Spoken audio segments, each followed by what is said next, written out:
Le cours d'aujourd'hui est l'équilibre d'un solide soumis à trois forces. Par exemple, un corps soumis à trois forces. Par exemple, voilà trois forces. Une force qui tire de ce côté, l'autre de l'autre côté et l'autre de ce côté-là. Pour que ce corps-là soit en équilibre, il faut que ces trois forces ne soient pas parallèles. Par exemple, ces trois forces-là ne sont pas parallèles. Et d'autre part, il faut qu'ils se rencontrent dans un point.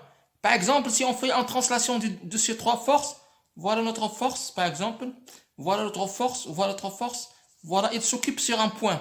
On trouve toujours un point d'intersection entre les trois forces. Et la somme de ces trois forces est nulle. Par exemple, si nous avons F1, F2, F3, nous avons F1 plus F2 plus F3 égale à 0. L'exemple le plus concret dans le cas des trois forces, c'est le plan incliné. Voilà notre plan incliné. Par exemple, nous avons un plan incliné, le voilà.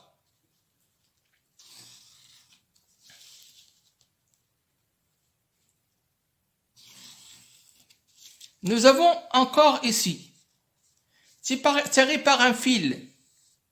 Par exemple, ce corps-là, le bilan de force, c'est la tension du fil. On va l'appeler T.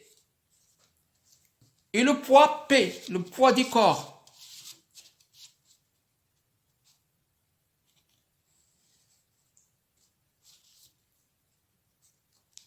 On va l'appeler P. Et la force de la réaction du plan, qui est perpendiculaire au plan.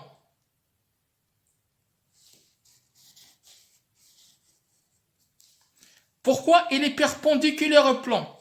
Parce que dans notre cas, ce plan est lisse. Il n'y a pas de frottement. Pour cette raison que la réaction du plan est perpendiculaire au plan. On va l'appeler R.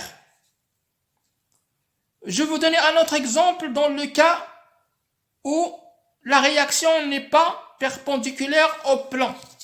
Par exemple,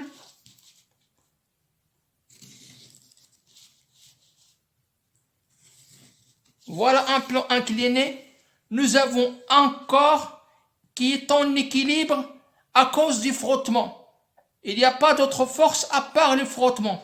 Donc on a le poids P et la réaction R. Dans ce cas-là, cette réaction n'est pas perpendiculaire au plan.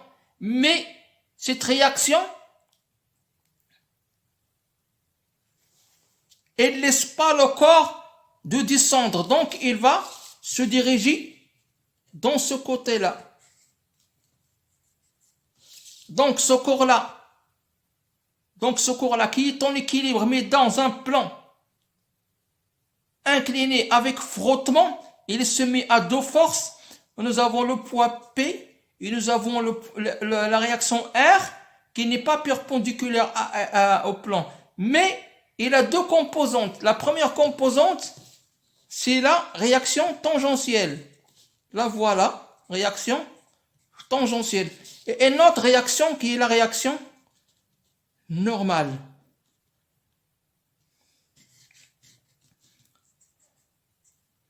Voilà la réaction normale. Mais ce n'est pas notre cours d'aujourd'hui. Car ce cours-là, il se met seulement à deux forces. Mais le plan est avec frottement. Pour cette raison-là, que R n'est pas perpendiculaire au plan, mais il fait un angle, on va l'appeler fait avec le plan. Maintenant, revenons à notre exemple. En général, on nous donne l'angle alpha ici. Et il nous demande de trouver une relation entre P, T et R. On a deux façons pour trouver ces relations entre P, T et R. La première façon, c'est la façon trigonométrique, ou plutôt la méthode analytique. La méthode numérique plutôt. La méthode numérique, elle est basée sur la trigonométrie. La méthode numérique qui est basée sur la trigonométrie. Voilà, on va faire quoi? On a notre point, on a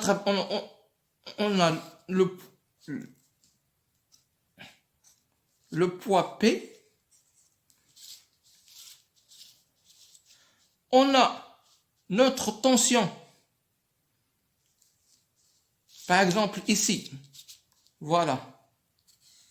Donc, ici, c'est quoi? C'est P moins alpha. C'est P, cet angle-là, c'est P moins alpha. Car tout l'angle, c'est P. Donc, cet angle-là, qui sera là, c'est P moins alpha.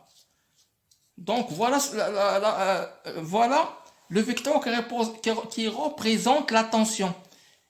On a la réaction qui est perpendiculaire avec la tension. Donc, elle est perpendiculaire.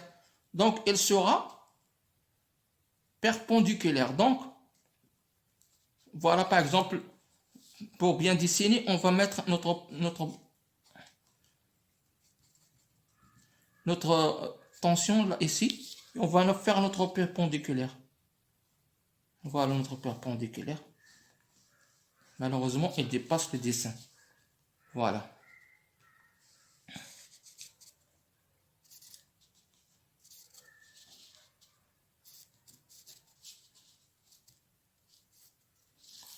Ici, nous avons P moins alpha. Ici, nous avons 90 degrés.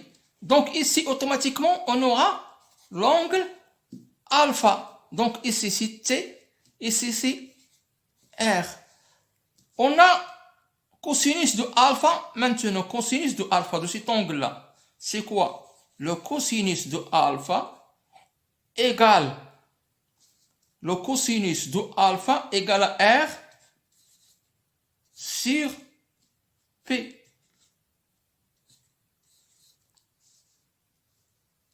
Ce qui implique que R égale à P cos alpha. Et sinus alpha, voilà alpha. Sinus alpha, c'est quoi? C'est T divisé par P. Donc sinus alpha égale à T divisé par P. Ce qui implique que T égale à P sinus alpha. Donc, c'est la façon trigonométrique, c'est simple, mais il consiste à avoir des angles de 90 degrés, de 45 degrés pour mieux tracer un triangle rectangle qui nous facilite les calculs. La deuxième façon, c'est la façon la plus concrète. C'est la façon du repère. On va maintenant faire la façon du repère. La deuxième façon. Donc la première, c'est la première méthode. C'est la méthode trigonométrique, la méthode numérique trigonométrique. Et la deuxième, c'est la méthode de repère orthonormé.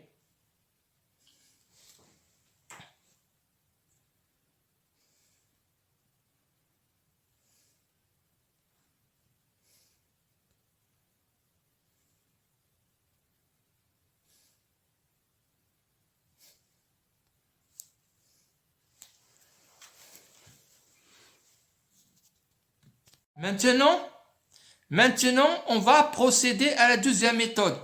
La méthode qui consiste à faire une projection du vecteur sur un repère orthonormé O et G. Voilà, O et G. L'axe des X, l'axe des Y, et faisons attention aux signes positifs et signes négatifs. Par exemple, ici, le sens positif, le sens positif. L'autre sens, c'est le sens négatif, le sens négatif. Nous avons les forces qui s'exercent sur notre corps sont le poids, voilà le poids P, la réaction R et la tension T. Donc nous avons P plus T plus R égale à 0. On va maintenant faire une projection sur l'axe OX. Donc sur l'axe OX. Sur l'axe OX, on a PX plus TX plus RX égale au vecteur nul. En ce qui concerne Px, voilà P, ça c'est P. La projection de P sur l'axe OY, voilà l'axe OY, c'est PY, voilà PY. Dans le sens négatif. Et la projection de P dans l'axe 10x, la voilà. On va l'appeler Px. Elle est dans le sens négatif. Voilà PY et Px. La projection de P sur l'axe 10y, c'est celle-là. Et la projection de l'axe la projection de P sur l'axe OX, c'est celle-là. Toujours la projection, c'est l'angle droit sur l'axe, que ce soit OX ou OY, donc l'angle droit ici. Le plus important, il faut faire attention à l'angle alpha. Ici, nous avons l'angle alpha. Donc, automatiquement, ici, c'est P moins alpha. P moins alpha. Et ici, nous avons 90 degrés. Donc, ce qui reste, c'est alpha. Donc, cet angle-là, c'est alpha. Cet angle-là, c'est alpha. C'est bien. Maintenant, regardons cet angle.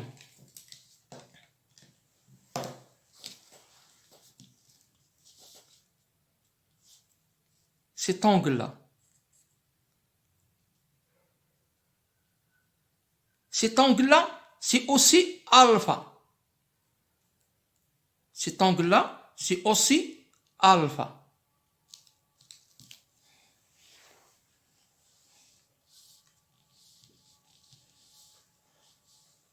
Pourquoi c'est aussi alpha? Voilà. Par exemple, ici nous avons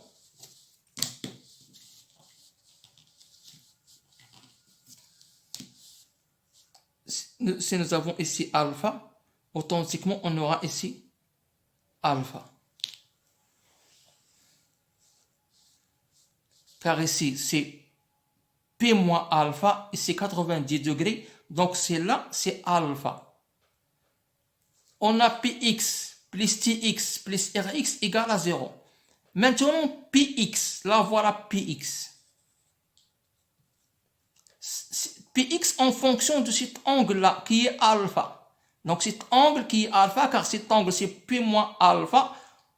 Donc automatiquement, ici c'est 90 degrés. Donc automatiquement, et c'est là, si on travaille dans ce triangle, rectangle, donc automatiquement ça c'est alpha. Maintenant, sinus de cet angle, c'est l'angle opposé qui est Px divisé par P. Donc sinus alpha égale à Px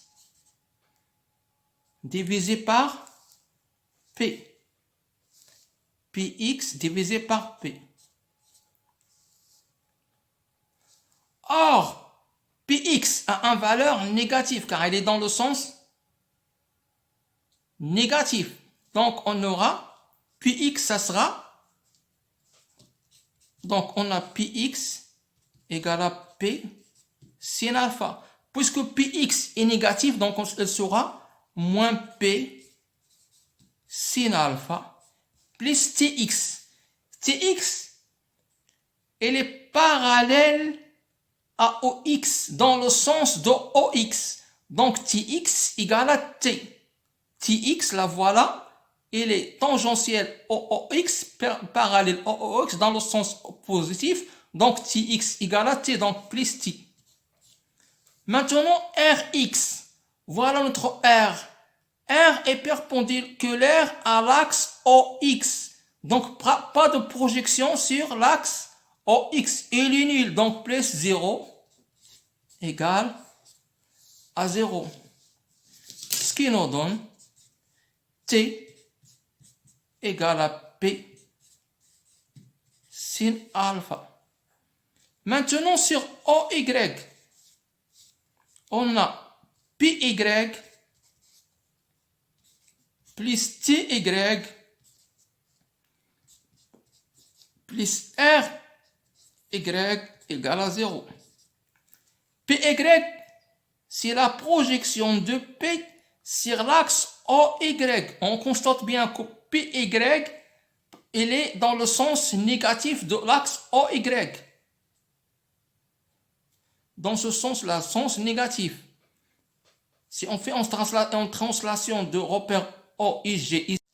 Maintenant, on va faire la projection sur l'axe OY. On a PY plus TY plus RY égale à 0.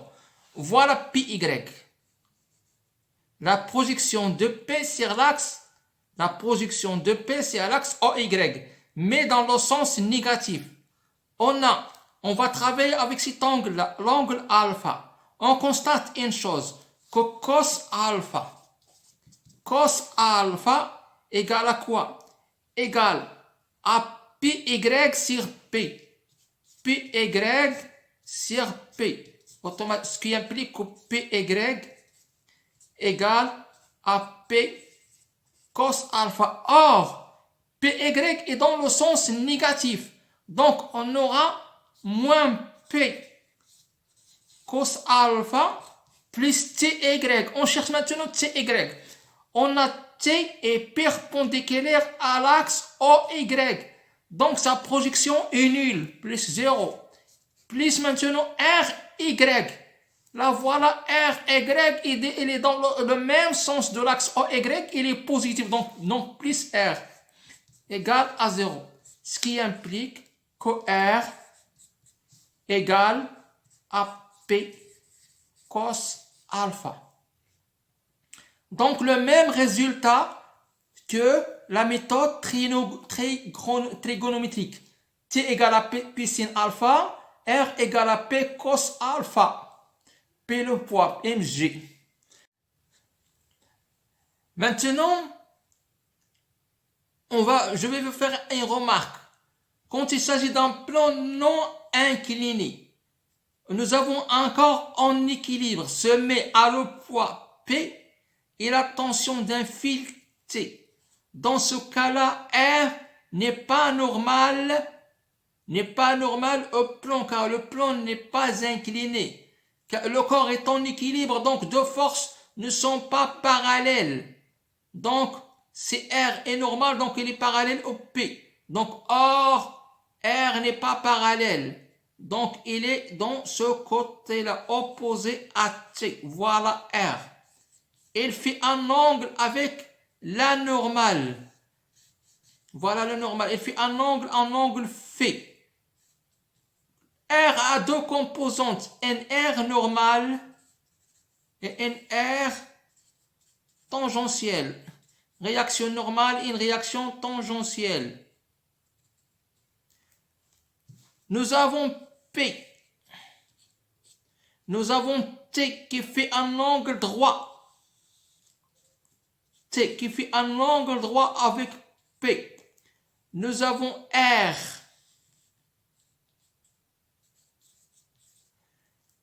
Si on procède à la loi de Pythagore, on utilise la loi de Pythagore, on aura T au carré plus P au carré égale R au carré. Donc, racine de R au carré égale la racine de T au carré plus P au carré. Ce qui implique que R égale à racine de T au carré plus P au carré. À propos, tangente phi. tangente phi, cet angle-là, est égal à RT, R tangentiel, sur R normal. R tangentiel, c'est R normal.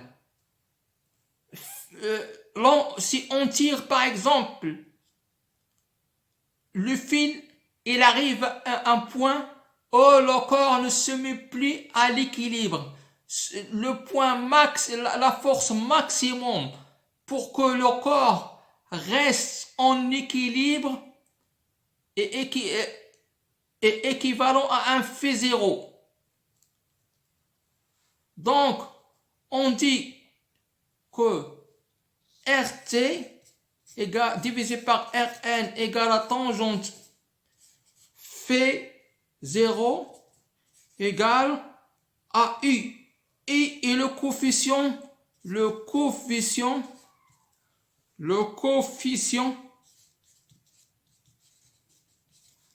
de frottement statique.